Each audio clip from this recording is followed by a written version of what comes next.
It's time for the Rick Smith Show. Now, here is the voice of the working class, Rick Smith.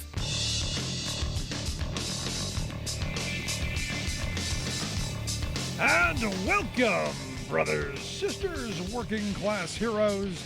This is the Rick Smith Show. Thanks so much for being here today on the big program. Lots to get to, lots to talk about. Woke up today to the United Nations Intergovernmental Panel on Climate Change. New report out says code red for humanity. We're almost to the point of there's almost no going back. We've delayed, we've held off, we've had 4 years of the former guy pulling us out of every agreement internationally. It's almost going to be too late for us to do anything. Get ready for a much warmer 21st century. According to this 3,000-page document written by some 234 scientists, things are already going in the wrong direction. Sea levels are rising. The ice is shrinking. The extremes in weather are getting worse. Heat waves, droughts, floods, storms, all that stuff, all heading us in the wrong direction. What they're said in the report, the kind of heat waves that you expected once every 50 years, we're now getting every decade. And as we continue down the road, when the world warms another degree, you're going to see these once every 50-year heat waves coming around twice every 7 years. So get ready for all of the horrible that a couple of decades back they were warning about. And the reality is the globe is burning. We've got 107 large wildfires going on in the U.S. right now. In fact, this Dixie one that's been burning, I guess the second largest in California's history, could possibly overtake the other one. But it's not just here in the U.S. You got Greece, you got Turkey, you got Italy, Russia, Canada. Everybody's on fire. But, it's just summer. It just happens in summer. It's warm. Things burn. Honestly, reading through some of the 3,000 pages, I get this feeling of hopelessness. And I think a lot of people who are concerned do. I fear that my grandchildren, they're going to live in a scorched earth wasteland, all because, we couldn't come together on some kind of a policy direction. That's why I was happy to see that finally the Democrats are moving forward on this $3.5 trillion budget reconciliation resolution to get something done. It's not perfect, nowhere near perfect. So all the people who are going to say, but Rick, it's got to be more. Yeah, it's got to be more. But we're getting nothing. The Republicans are going to give nothing. This is where Democrats, and look, there are some moderate Democrats who don't want to do anything, both in the House and the Senate. So the fact that Chuck Schumer moved the $3.5 trillion budget resolution bill forward, there's going to be some movement here. He said, look, there have been bumps. There have been some delays, but the Senate is on track to finish both. That's a good thing because on Sunday, the Senate moved on the bipartisan infrastructure bill, getting through the last procedural vote towards the final passage, 68 to 29. 18 Republicans voted to end debate and move to the final stage, which means you don't need a Republican now. And this is my problem with the cloture vote. I've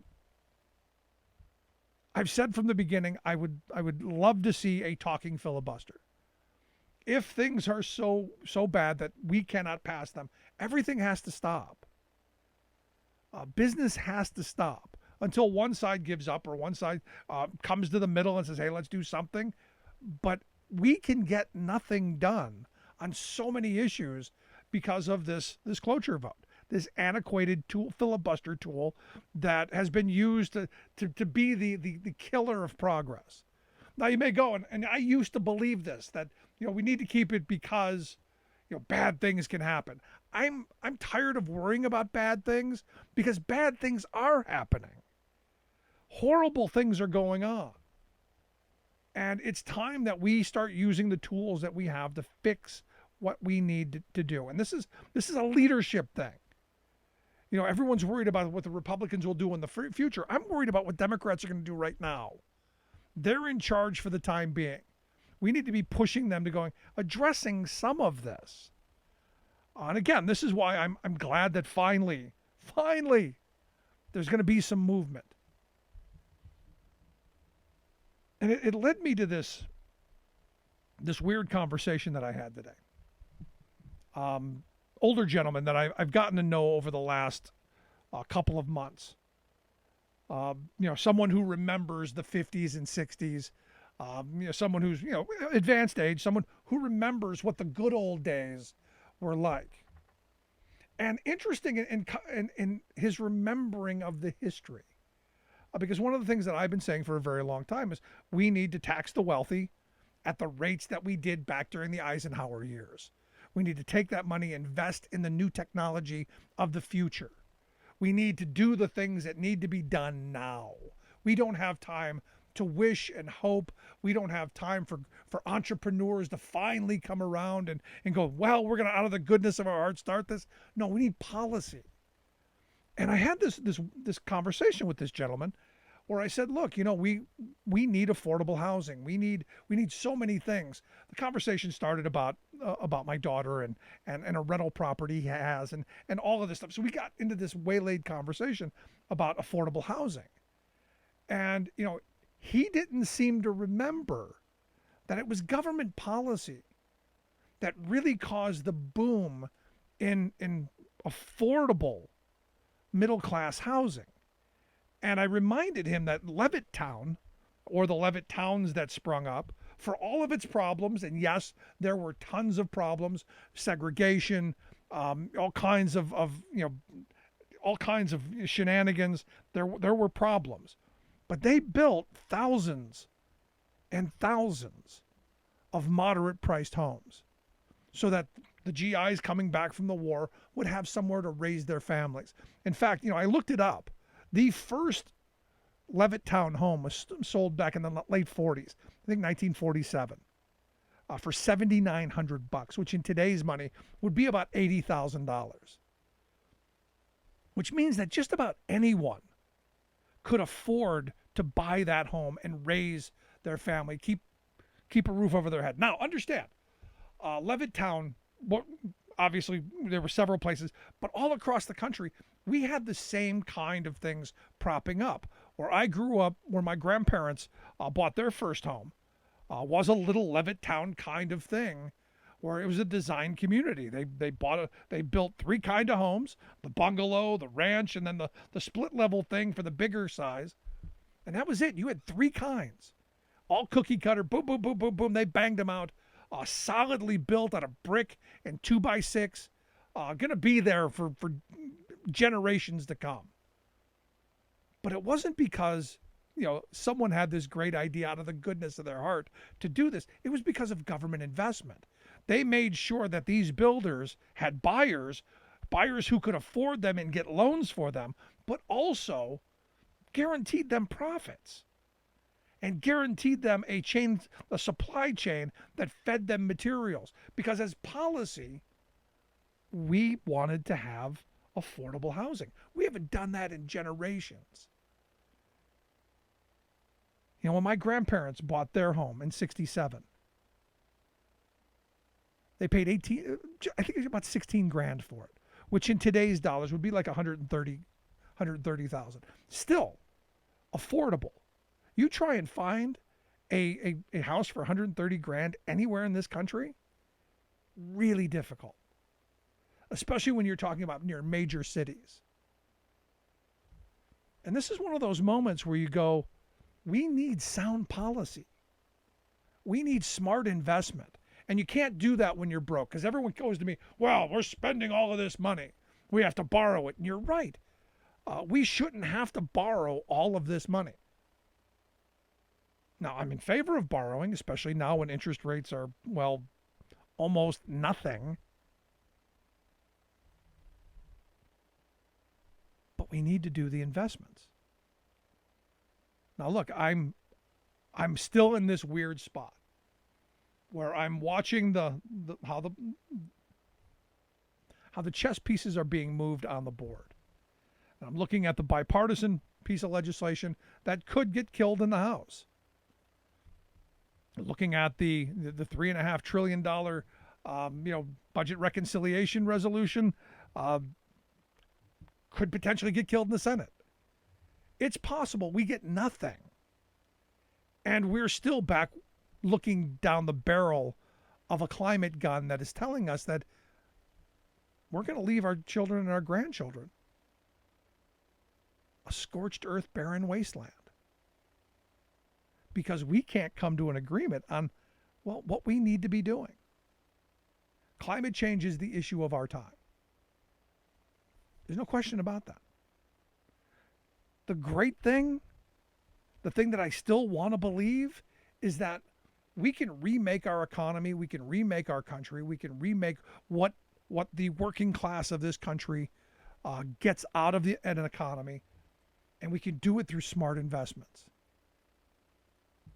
I got into a little back and forth with another radio person here recently who was complaining about the Tesla. Evidently, there's a video of a guy who has a generator with a gas can in the trunk of his Tesla so that when he takes long car trips, he can charge his car. And look, you got to kind of laugh and chuckle and go, yeah, that is a problem. It's a problem to not have the infrastructure to be able to take long trips. And he was just railing on this as this is why it's going to be a failure. And you go, dum-dum, you just tripped over one of the main reasons we need massive investment in infrastructure, to put charging stations in all those places where there are now gas stations, to help the economy make this transition to the next thing,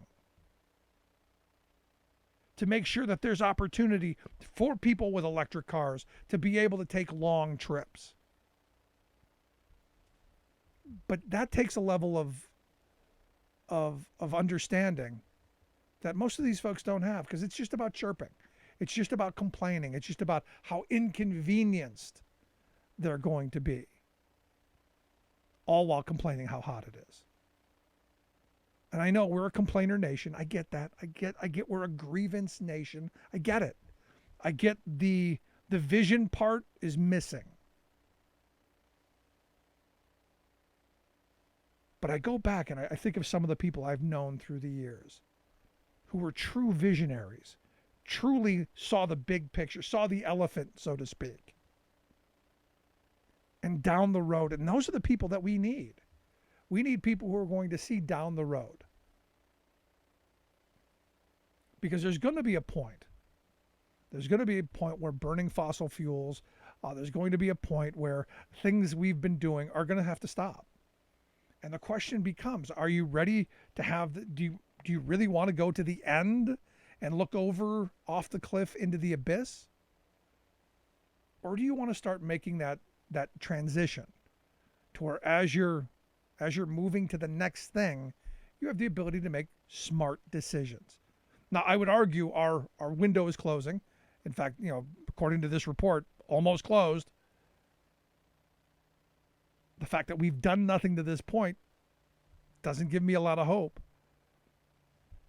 But the idea that maybe we through this piece of legislation we can start, and then once the ball starts rolling, maybe people start seeing the benefits.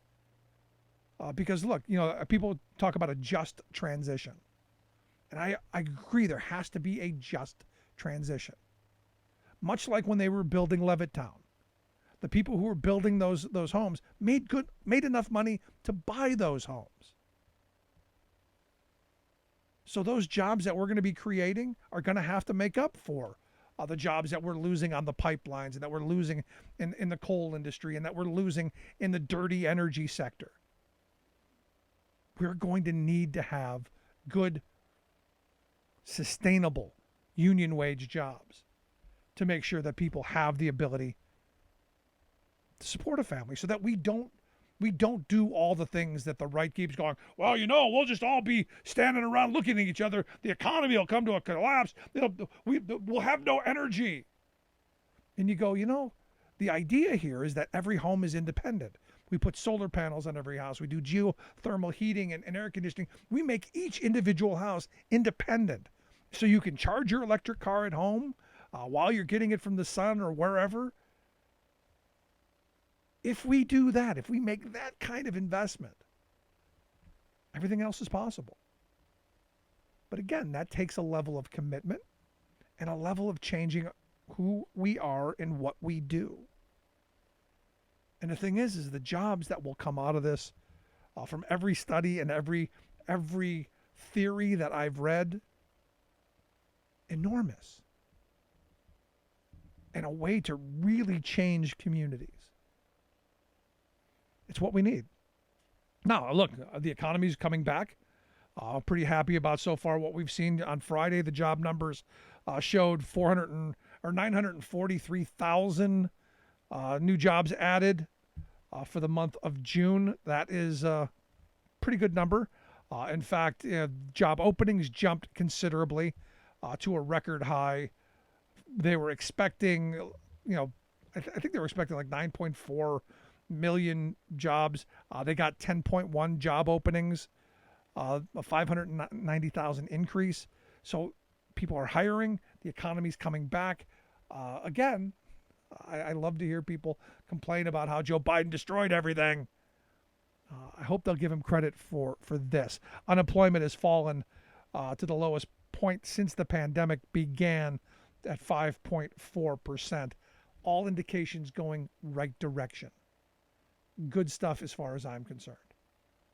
But we can do better. We can make better jobs. We can make better lives. And oh, by the way, we don't have to. We don't have to leave our children a barren wasteland. And I suggest you take a look at this report put out by the Intergovernmental Panel on Climate Change. It's kind of an eye-opener. The fact that they're code red for humanity is what caught my attention. And then you look through just little things that, wow. And this has been an extreme summer. They're saying expect more of that. Expect more extremes. But it comes down to what can we get done through our representatives? What can we get the Senate to pass? What we can get the House on? And what Joe Biden's going to sign? It comes back to us. So call your representatives. Call them early. Call them often. Just my thought. Love to hear yours. You can email me, rick@thericksmithshow.com. Quick break. Right back. There's nothing more American than workers standing up, and the union gives a voice to win. On the Rick Smith Show.